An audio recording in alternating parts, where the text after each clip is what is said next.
Bueno, pues hola, bienvenidos y me alegro mucho de poder saludaros a todos los que me oís. Hoy vamos a continuar con nuestro estudio de Génesis y hoy nos tocan los capítulos 46 y 47 de Génesis. Y el título de este estudio o predicación es La tercera y última visita de la familia de Jacob a Egipto. Vamos a comenzar con el capítulo 46. Mirad, en este capítulo veremos cómo Jacob con toda su familia va desde Hebrón, donde vivían, y descienden a Egipto, desde la tierra prometida a la tierra de la esclavitud, y allí se reúne con su amado hijo José. Jacob pensaba que iba a Egipto solo en una visita breve para ver a su hijo José y solucionar de alguna forma rápida la situación de la hambruna que tenían y volverse pronto a la tierra donde vivía, a la tierra prometida, ya que realmente no iba con muy buena gana y además iba con muchas dudas y temores de que su familia se contaminase con la idolatría de Egipto y se olvidasen de Dios, del Dios de sus padres, o que también se enamorasen de los placeres de Egipto y se olvidaran de la tierra prometida donde venían.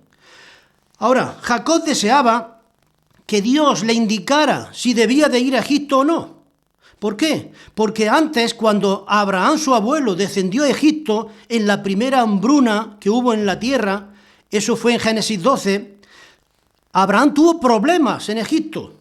Y después Isaac, en circunstancias similares, en la segunda hambruna de la tierra, pensó descender también a Egipto, pero Dios se lo prohibió. En Génesis capítulo 26. Y ahora Jacob se preguntaba si debía de bajar a Egipto o no. Bien, ahora Jacob ya no vive como al principio por su autosuficiencia engañosa, sino que ahora Jacob vive por la fe en Dios. Y Jacob ahora necesita algo más que la invitación de su hijo José, y algo más que la invitación incluso del faraón para bajar a Egipto. Ahora Jacob necesita una puerta abierta de parte de Dios, una luz verde para bajar a Egipto, y por supuesto Dios se la va a dar. Vamos a leer el primer versículo de este capítulo 46. Dice así: Salió Israel con todo lo que tenía y vino a Beerseba y ofreció sacrificios al Dios de su padre Isaac. Mirad, aquí hay algo que es digno de resaltar. Dice que Israel, o sea Jacob, pues Dios le había cambiado el nombre en Peniel, ¿os acordáis cuando luchó con Dios? Y dice aquí que ofreció sacrificios a Dios. Ahora, ¿recordáis la primera vez que Jacob salió de su tierra y de su familia y se fue a la tierra de Harán? Después fue a Betel. ¿Estaba entonces Jacob buscando a Dios? Por supuesto que no. Más bien estaba huyendo de Dios, porque no buscaba la voluntad de Dios para nada, ni le consultaba nunca. Y había engañado a su padre y a su hermano Esaú, y huía a Padán Aram. Y, sinceramente, allí en la casa de su tío Labán, qué triste la vida de Jacob, ¿verdad? Qué historia, apartándose y haciendo lo malo, apartándose de Dios cada momento. Ahora, qué contraste la vida de Jacob con la del siervo de Abraham, por ejemplo. ¿Recordáis al siervo de Abraham que fue enviado a buscarle a Isaac, una mujer en su tierra y en su parentela? En Génesis 24, mirad, este siervo de Abraham nunca dio un paso sin buscar la voluntad de Dios en oración.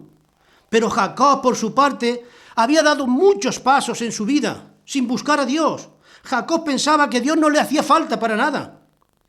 Él creía que él podía vivir sin Dios en su vida, sin la dirección de Dios, evidentemente. Él se creía autosuficiente. Y pasaron muchos años así en la vida de Jacob antes de aprender que ese no era el camino que debía seguir en su vida. Ahora, pensemos un poco y reflexionemos nosotros. ¿Somos nosotros mejores que Jacob?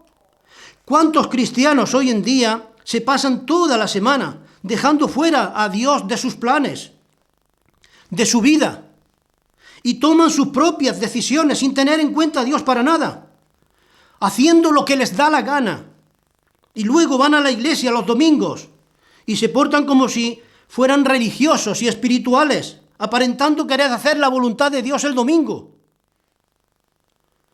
Y muchos de estos cristianos creen que la voluntad de Dios es solo asistir a la iglesia de vez en cuando o dar una escuela dominical o cantar alabanzas o incluso compartir algún comentario bíblico con la iglesia y ya está. Y después, cuando termina el culto dominical, se despiden de Dios y les dicen adiós, hasta luego, hasta el próximo domingo, Señor.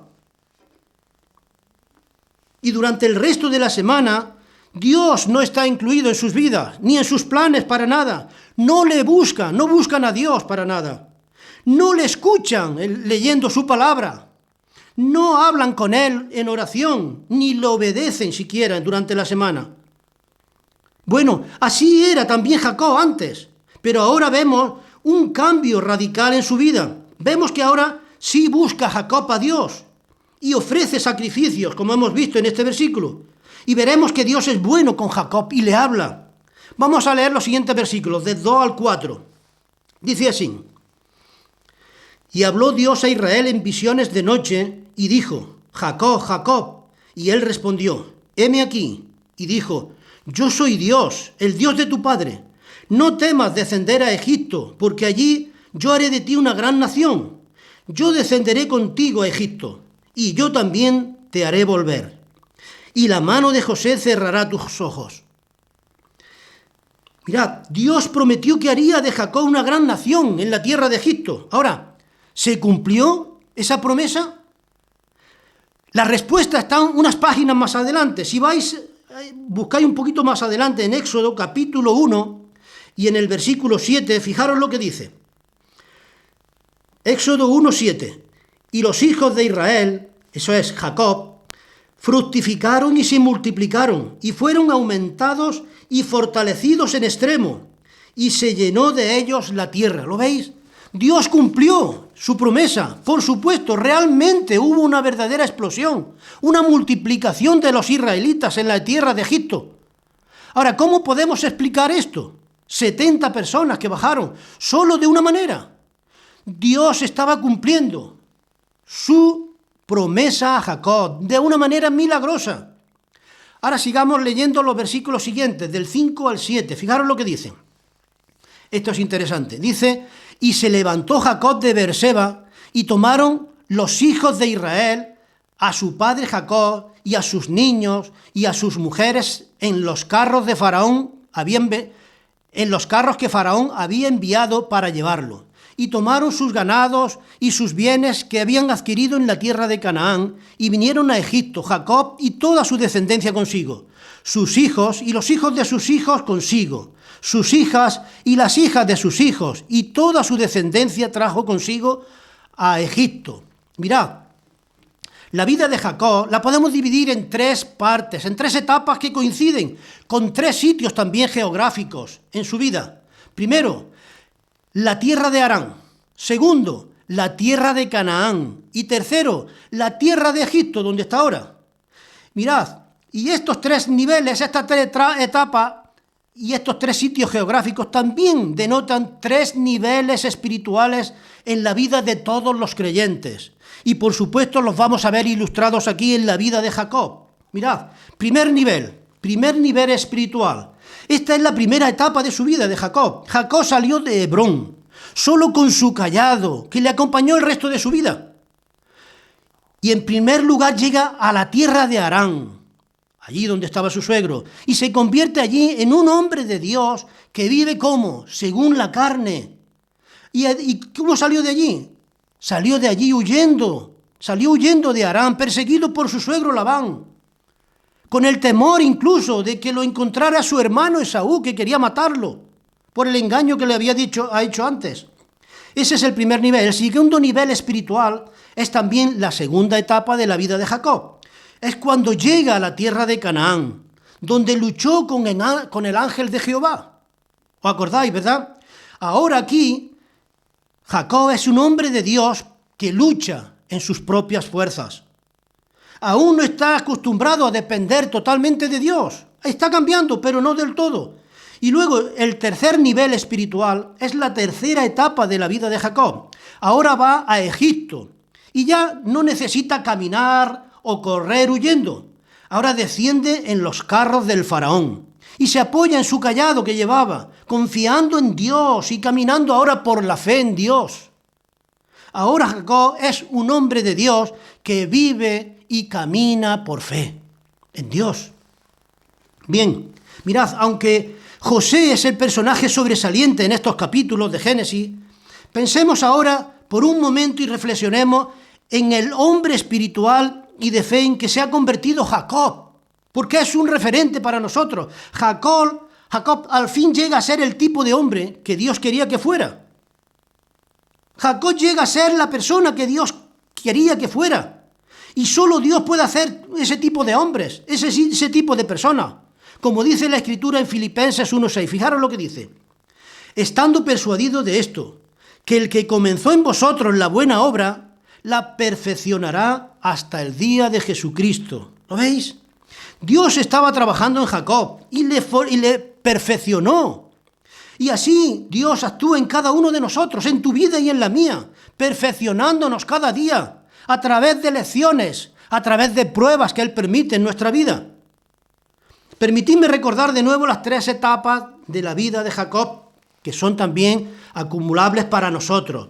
La vida de Jacob en Harán representa al hombre de Dios que vive en la carne.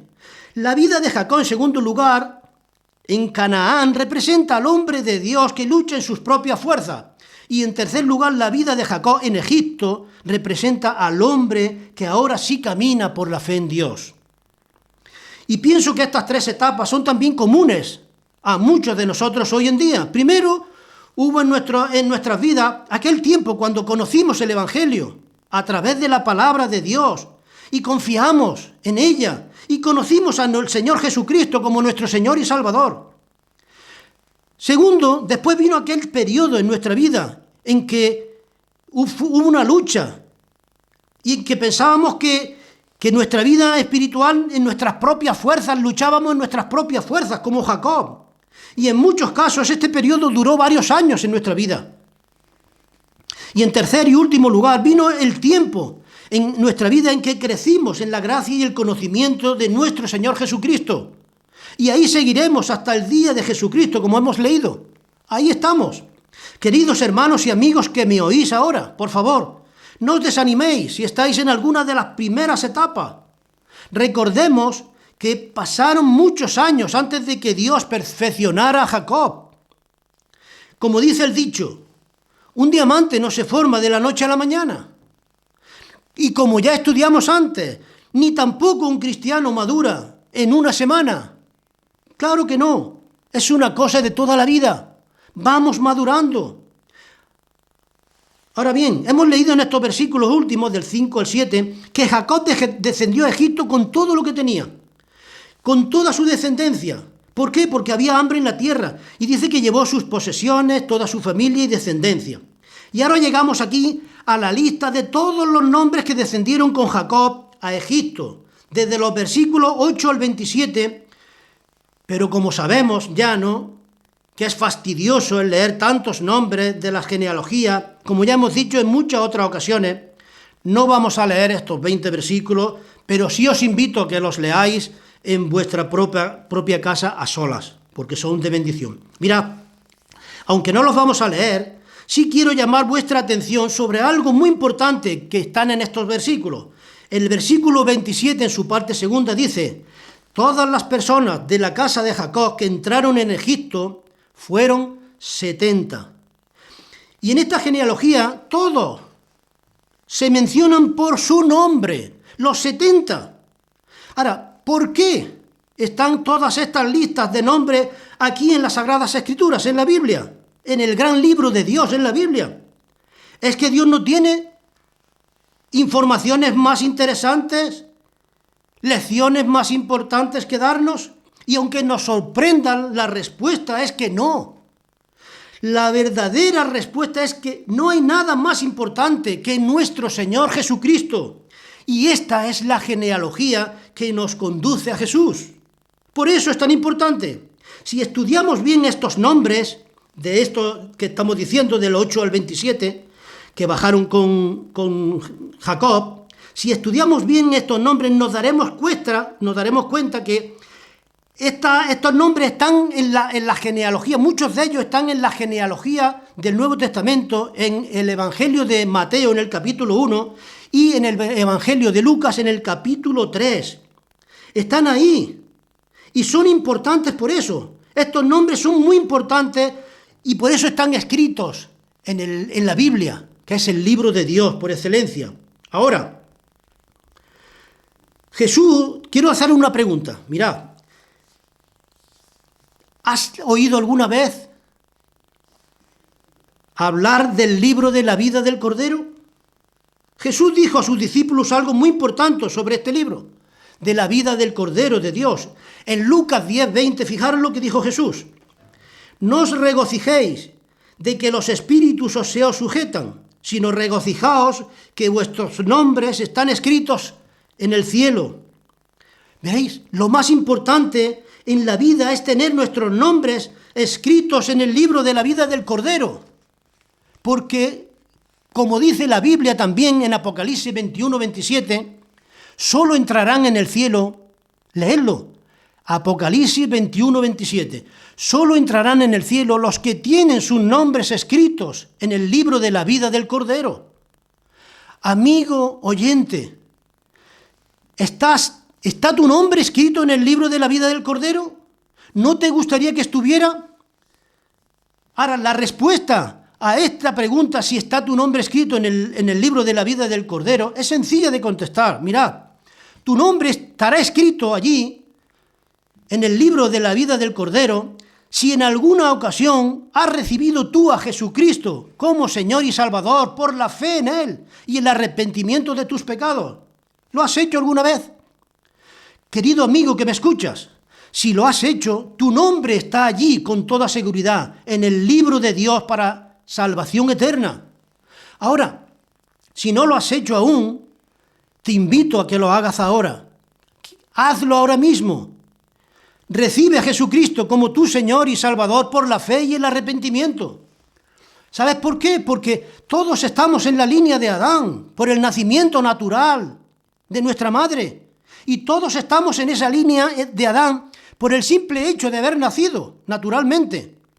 Pero llegamos a la línea de Jesucristo también por nacer, pero por el nuevo nacimiento espiritual que se efectúa al recibir a Jesucristo como nuestro Señor y Salvador personal, por la fe. Y al recibirlo, llegamos a ser hijos de Dios, como nos dice la palabra de Dios en Juan 1, versículos 11 y 12. Fijaros lo que dice. Escuchad atentos, porque es importantísimo. Dice, a lo suyo vino, y los suyos no le recibieron. Pero escucha ahora, mas a todos los que le recibieron, ¿le has recibido tú? A los que creen en su nombre, ¿has creído tú en su nombre? Dice, a estos les dio potestad de ser hechos hijos de Dios. ¿Lo veis? Este es el nuevo nacimiento. ¿Quieres ser tú hijo de Dios y que Dios ponga tu nombre en el libro de los cielos? Claro que sí querrás. Pues entonces, entrégate a Jesucristo, recíbelo en tu corazón. Mirad, todos nosotros, Dios nos ama tanto, que somos tan importantes para Dios, y nos ama tanto que Dios el Padre envió a su Hijo Jesucristo a buscarnos y a salvarnos, a buscarte a ti y a salvarte. Lo que se había perdido, en la línea de Adán estábamos perdidos, y Jesucristo dio su vida para salvarnos, y nos anota después de salvarnos en su libro, y lo anota por nuestro nombre. Dios nos ama tanto y nos conoce aún mejor que nosotros mismos y aún mejor que nuestros propios padres. Mirad, había una meditación. ¿Qué no haría una madre por su hijo? ¿Qué no hace una madre por su propio hijo? Todo, ¿verdad? Pues mucho más hace el Señor. Ninguna madre ni ningún padre jamás ha contado los cabellos de su hijo. Pues bien, Dios sí los ha contado y sabe cuántos cabellos tienes tú en tu cabeza, y no permite que ni un solo cabello caiga al suelo sin su permiso. ¿No es extraordinario el amor de Dios? ¿No es excelente ese amor? incomprensible para nosotros. Dios te ama, amigo oyente, a ti y a mí y a cada uno de nosotros. Y nos conoce de manera íntima y personal a todos. Y nos ama tanto y quiere tanto salvarnos que su Hijo Jesucristo murió en la cruz por ti y por mí, para darnos el regalo de la salvación por la fe y el arrepentimiento de pecados. Ahora te pregunto, ¿vas a rechazarlo o vas a recibirlo? Y a nacer de nuevo en su familia. Oro a Dios fervientemente, de verdad, para que lo recibas ahora mismo. No lo dejes para mañana. Satanás dice mañana. Jesús dice hoy es el día. Dios dice hoy es el día. La Biblia dice hoy es el día. El Espíritu Santo dice ven a mí hoy. Y para finalizar este capítulo 46, vamos a leer los versículos finales, del 28 al 34. Fijaros lo que dicen estos versículos. Dice, y envió Jacob a Judá delante de sí a José para que le viniese a ver en Gosén. Y llegaron a la tierra de Gosén, y José unció su carro y vino a recibir a Israel, su padre, en Gosén.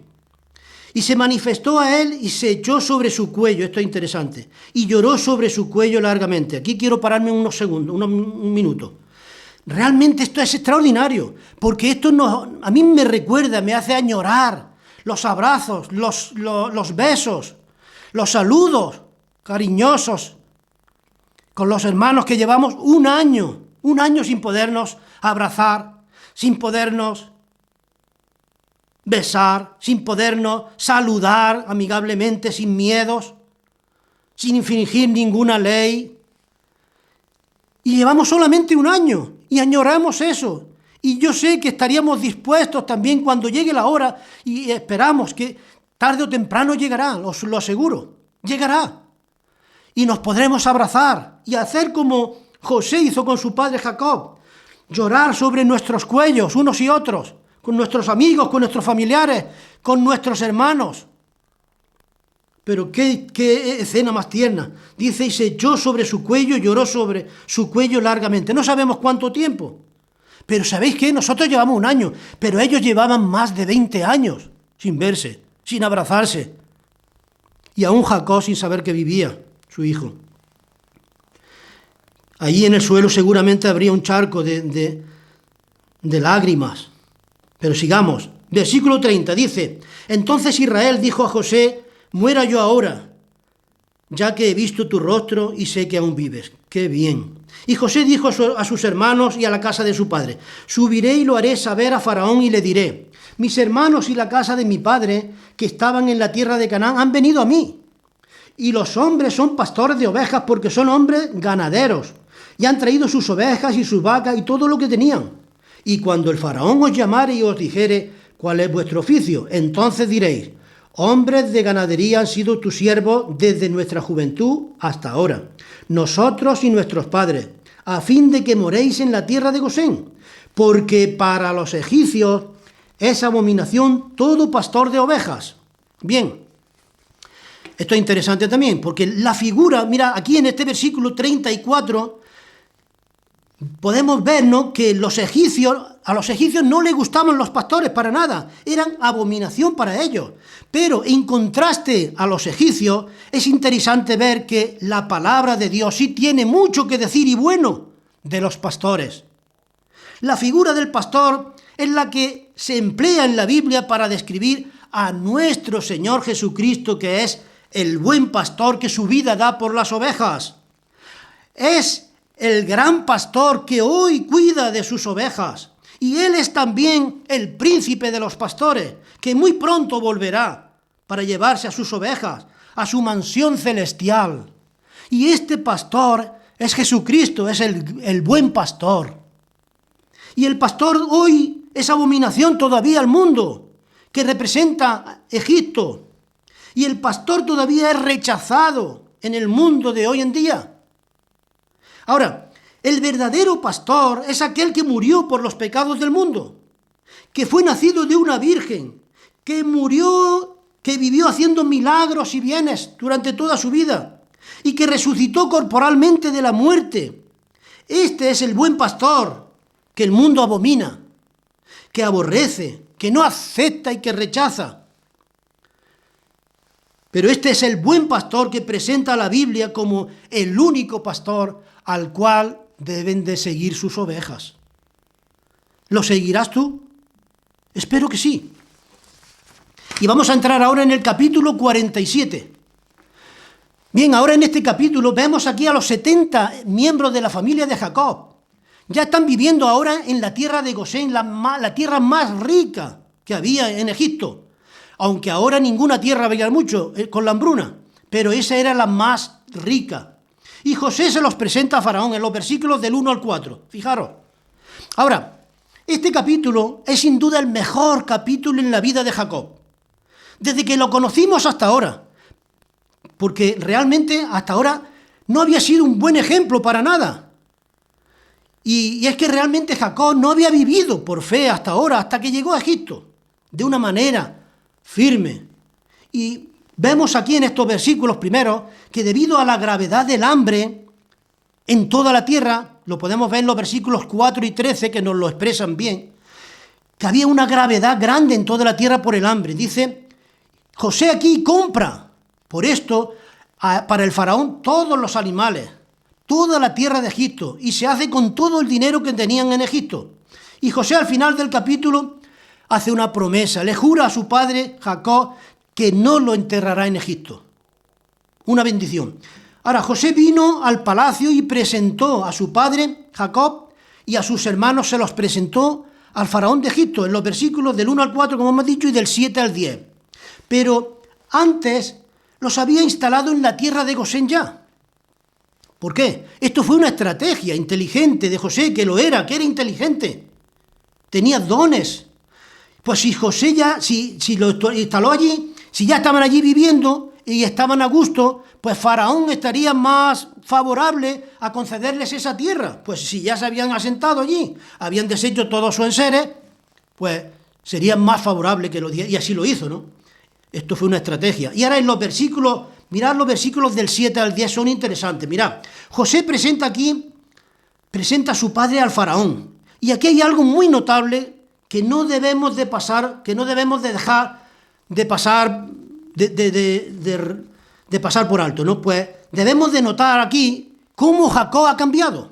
Aquí se nota claramente. Es el mejor Jacob que hemos visto hasta ahora, en el estudio de toda su vida.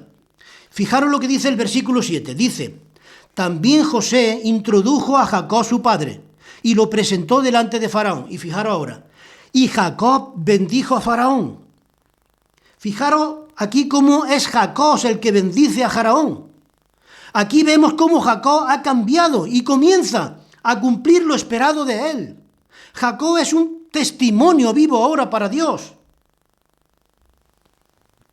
Vamos a seguir leyendo los versículos 8 y 9. Y fijaros porque esta es una conversación extraordinaria. Fijaros lo que pasa. Dice, y dijo Faraón a Jacob, versículo 8, ¿cuántos son los días de los años de tu vida? Y Jacob respondió a Faraón, los días de los años de mi peregrinación son 130 años. Pocos y malos han sido los días de los años de mi vida. Y no han llegado a los días de los años de la vida de mis padres, en los días de su peregrinación. Fijémonos qué manera de hablar más humilde y sincera tiene Jacob aquí. Verdaderamente este es otro Jacob, cambiado por Dios. Mirad, si este fuera el Jacob del principio, el Jacob antiguo que hacía valer su naturaleza carnal y su autosuficiencia, este episodio hubiera sido diferente. Este episodio hubiera sido un buen lugar y un momento para jactarse de toda su vida. Jacob podría haber dicho que tenía 130 años y que realmente había visto y había hecho muchas cosas en su vida. Había conseguido mucho en la vida. Podía haberle contado al faraón cómo había conseguido su primogenitura, con astucia e inteligencia, ¿no? Engañando a su padre y a su propio hermano Esaú. Y cómo acumuló gran riqueza en la tierra de Harán. Y cómo también hizo un buen convenio favorable con su suegro Labán, que lo persiguió. Y también podía haberle contado al faraón sus estrategias para hacer las paces con su hermano Esaú, que venía para matarlo por venganza. Y por supuesto podía haberle contado muchísimas otras cosas de sus 12 hijos y sobre sus propias mujeres. Pero ¿qué pasa? No lo hace. ¿Por qué? Porque Jacob ya no es el mismo que antes. Jacob ahora ha cambiado para la gloria de Dios. Ahora Jacob no se jacta de nada de lo que ha vivido y ha hecho en su vida anterior. Más bien se avergüenza y se arrepiente. Y lo tiene como nada, como basura, como decía Pablo. Fijaros lo que dice. Pocos y malos han sido los días de los años de mi vida. Pocos y malos. Los consideraba. Y no se jacta de haber engañado a su padre. Todo lo contrario, fijaros, pone a sus padres por encima de todo, por encima de él y por encima de todo. Dice, los años de mi vida han sido pocos y malos, dice, y no han llegado a los días de los años de la vida de mis padres. Pone a sus padres por encima. Muchos de nosotros, cuando somos jóvenes, despreciamos un poco a nuestros padres. Pensamos que son ignorantes. No hagamos eso. Tomemos ejemplo de Jacob, aquí, que actúa por fe. Que Dios nos ayude a no caer en ese pecado. Ahora, realmente Jacob había cambiado. Ahora da a Dios la gloria por su vida y no se jacta de haber logrado nada sin Dios. Y vamos a leer el último versículo el versículo número 10. Dice así: y Jacob bendijo a Faraón y salió de la presencia de Faraón. Mirad, esta presentación que hace José de su padre con el Faraón empieza y termina bendiciendo Jacob a Faraón, dando la gloria a Dios. ¿No es extraordinario eso? Siendo honestos, de verdad, tenemos que reconocer que Jacob ha llegado a un punto de alta estatura espiritual en su vida. Ahora Jacob se reconoce pecador y no trata de dar una buena impresión delante del Faraón. Pocos y malos han sido mis días. Reconoce que no tiene nada de qué jactarse y que todo lo que tiene ha sido por la gracia de Dios. Le da a Dios la gracia, la honra. Y quiero decir hoy que hoy en día hay muchos cristianos que sí se jactan de sus logros en la vida y no dan la gloria a Dios para nada, como hizo Jacob. Muchos cristianos hoy en día creen que lo han conseguido todo por sus propios méritos y esfuerzos. Pero si realmente todos nosotros dijéramos la verdad y fuéramos honestos, diríamos que simplemente somos una manada de pecadores, que no tenemos nada que no hayamos recibido del Señor. Y por supuesto, no tenemos nada en que jactarnos, excepto de nuestro maravilloso Salvador, el Señor Jesucristo, que por años ha sido bueno y paciente con nosotros, y que murió por nosotros, por ti y por mí, en esa cruz. Hermanos y amigos que me oís, ese es nuestro Salvador, el Señor Jesucristo, en quien debemos gloriarnos, como dice la Biblia en 2 de Corintios 10, 17 y 18. Dice así: mas el que se gloría, gloríese en el Señor, porque no es aprobado el que se alaba a sí mismo, sino aquel a quien Dios alaba. ¿Lo veis? Mirad, y ahora en los versículos del 13 al 26, en estos versículos se nos relata cómo el hambre se agrava en toda la tierra. Y no había pan. Versículo 13 nos lo dice. Entonces José, que estaba realmente, cuando ocurre esto, José, que estaba conectado totalmente con Dios, ¿os acordáis en el capítulo 39, aquella frase que se repetía tantas veces cuando José estaba en la casa de Potifar? Jehová estaba con José, y Jehová estaba con José. Y todo lo que José hacía, Jehová lo prosperaba. Y Dios había anunciado a José 7 años de abundancia y otros 7 de hambre. ¿Para qué? Para que en los 7 de abundancia guardara el trigo en graneros gigantes y en todas las ciudades de Egipto. Y así lo hizo, como vimos en el capítulo 41. Y gracias a eso, José ahora realiza la transacción más grande de la historia de la humanidad hasta entonces, que fue salvar a toda la tierra de entonces, de morir de hambre. ¿Por qué? Por el grano que había guardado en los graneros como Dios le había mandado. Y a cambio del grano, para hacer el pan, ¿qué hizo José? José recogió todo el dinero que había en la tierra, versículo 14. Después que se acabó el dinero, José recogió a cambio de alimentos todos los ganados, caballos, ovejas, vacas y asnos. Versículo 17. Y después de comprar todo el ganado también que había en la tierra, José compró también toda la tierra de Egipto para Faraón. Versículo 20. Y aún, fijaros, aún los egipcios se ofrecen a José para venderse ellos mismos como siervos de Faraón, a cambio de semilla para vivir y no morir de hambre. Versículo 19. Pero es interesante, dice en el versículo 23, vemos cómo José había comprado todo para Faraón, tanto la tierra como a los dueños de la tierra como siervos de Faraón, para sembrar la semilla en esas tierras, para que vivieran y no murieran de hambre. Y lo hizo a un precio justo, mirad. Era la ley de la demanda y del... Ahora, aquí, ¿qué le da? Le da el 20% al Faraón y el 80% para los siervos y para sus tierras. Y en el versículo 25 vemos cómo el pueblo que se ha vendido como siervos al Faraón están agradecidos a José por haberle salvado la vida. Y esta en cierta manera la narración de esta historia. Pero ahora vamos a leer los últimos versículos de este capítulo 47. Vamos a leer del versículo 28 al 31. Y con esto vamos a finalizar. Dice el versículo 28. Aquí en este versículo, Jacob expresa a José su última voluntad. Hoy lo podríamos llamar testamento vital o últimas voluntades ante un notario, ¿no? Vamos a leerlo. Dice así. Y vivió Jacob en la tierra de Egipto 17 años, y fueron los días de Jacob, los años de su vida, 147 años. Y llegaron los días de Israel para morir, y llamó a José su hijo y le dijo: si he hallado ahora gracia ante tus ojos, te ruego que pongas tu mano debajo de mi muslo. Esta era una manera de hacer un trato, de hacer un convenio o un juramento. Y esto es lo que le dice: te ruego que debajo de mi muslo, y harás conmigo misericordia y verdad. Te ruego que me entierres en Egipto. Esa era la petición. Mas cuando duerma con mis padres, me llevarás de Egipto y me sepultarás en el sepulcro de ellos. Y José respondió: haré como tú dices. E Israel dijo: júramelo. Y José le juró. Entonces Israel se inclinó sobre la cabeza de la cama.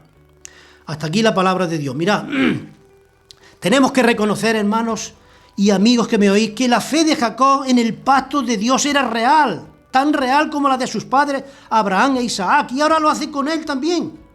Tiene una fe real y tiene una esperanza, que su esperanza es como la esperanza de Jacob. Es la misma que tiene Abraham. Abraham creyó que sería enterrado y resucitado de la muerte en aquella tierra prometida. Isaac también creyó lo mismo, y ahora aquí Jacob expresa la misma fe que sus padres. Ahora, Jacob ahora es un hombre de fe en Dios, que no quiere dar ya ni un solo paso sin Dios. No quiere hacer nada sin consultar a Dios, sin darle a Dios la gloria. Jacob quiere ser enterrado, por último, y no quiere ser enterrado en Egipto, sino que quiere ser enterrado en la tierra prometida por Dios, o sea, en Canaán, que era tipo del cielo y mejor patria, como nos dice Hebreos 11. La tierra prometida, la tierra de las promesas divinas. Y con este deseo expresa su fe en Dios y en sus promesas Jacob. Y de esta manera también Jacob está dando un buen ejemplo, a sus descendientes, a sus hijos. Y vemos también cómo José, su hijo, dio los mismos pasos. Él ordenó que sus huesos fueran llevados cuando muriera, que fueran enterrados en Canaán junto con sus padres. Ahora, pregunto, a ti que me escuchas, ¿no te gustaría tener esa misma fe que tuvieron Abraham, Isaac y Jacob y aún José? Pues si te gustaría tener esa fe, te invito a que conozcas al autor y el perfeccionador de esa fe, que es Jesucristo, Jesús, y a que pongas tus ojos en Él y tu confianza, y a que hagas como hemos compartido antes, a que lo recibas en tu corazón por la fe y arrepentimiento de tus pecados y no lo rechaces. Dios quiera que lo hagas. Que Dios te ayude, que Dios te bendiga. Amén. Y aquí nos...